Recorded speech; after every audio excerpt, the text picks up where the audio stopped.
everything happened? Well, even when I was growing up in the 60s, I don't think everybody thinks of the 60s as being the decade of massive change, but actually, for many of us, I don't think the 60s were that different from the 50s.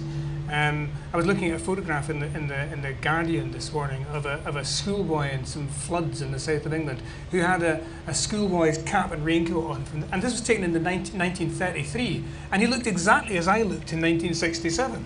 He had the same gear on, and so in a sense, things change more slowly than we think. The crucial decade for me, when the change really began to kick in, was the 70s. I think that the 60s, in a sense, the 60s was the year that we now think of as the year of change, but actually a lot of that stuff really didn't kick in until the early 70s. Let me ask you, before I ask you to read a passage which you'll set up yourself and describe where we are in the book and give it context, what was the spur that produced this book? We've all, many of us in this room, I imagine, have read your previous work. Extraordinary stuff, and in different periods, wonderfully lyrical, historical, very pungent. What was it that produced the idea for this book? Where did it come from? I think it comes partly from my own experience in the 80s and 90s, when I was more politically active than I am now, and when I just got so angry at the fact that we seemed as a society in Scotland seemed to be wanting to push ourselves into a new place, a new way of being, and we were being prevented from doing so. Were you angrier with the people who you thought were trying to prevent it, or with Scots themselves? Oh, I think it was an anger that went in all directions, and still does to some extent, because it seemed to me so clear that we wanted to go in a new direction, and that various forces, some of them held within ourselves, were preventing that. And yet, I mean, the striking thing about the book is that one of the striking things about the book is that you conclude at the end that perhaps those forces within ourselves have not yet been resolved.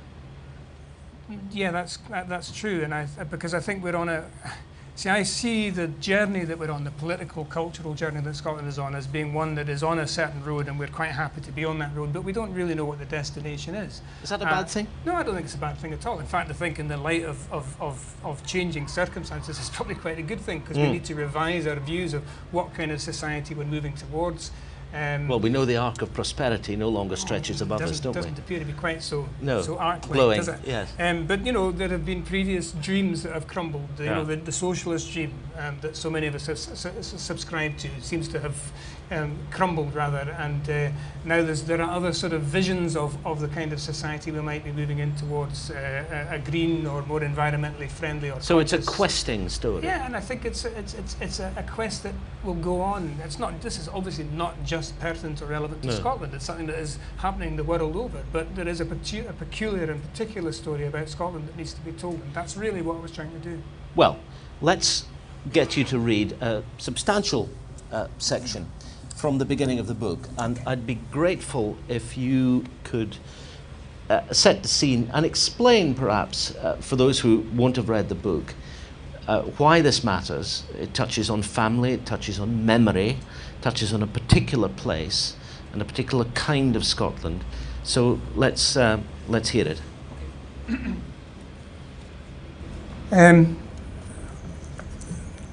So this passage is very near the start of the book, and the book opens with a character called Mike Pendreath, and the year is 2008, and Mike is a photographer, and he lives alone on the north coast of Sutherland, right on the edge of Scotland, in his father Angus's old house. And Angus was a photographer too, but a much more successful one than Mike has been. Angus died 3 years before, and Mike is in the process of sorting out his father's archive in preparation for a retrospective exhibition of his work, which is going to take place in Edinburgh, and which does take place at the end of the book. So that's the kind of thing that the arc of the book, as it were. It starts with him preparing for the exhibition and finishes with the exhibition. And in doing so, in looking through this archive, he's come across a photograph of himself and his father and his mother, Isabel, on a picnic. And this has sparked a memory of a holiday that they had back in 1964, driving through the Highlands when he was 9 years old and his parents' marriage was about to collapse. And it's, as he explains to his friend Murdo, probably the only photograph in existence of the three of them together. And the theme really in this little passage is about how time passes, and when you look back at time, you don't realize until you look back how rapidly things have moved on and how far you have come from where you were before. So there is something else unique about this photograph, apart from it being just about the only one of the three of them. It is almost certainly the only image in the entire Angus Pendrich archive not actually taken by Angus Pendrich. It shows the Pendrichs, Angus, Isabel and Michael, picnicking in the lee of what was then the future. That was how it felt and how Angus talked about it. He'd brought them there for that very purpose, to demonstrate his faith in better things to come.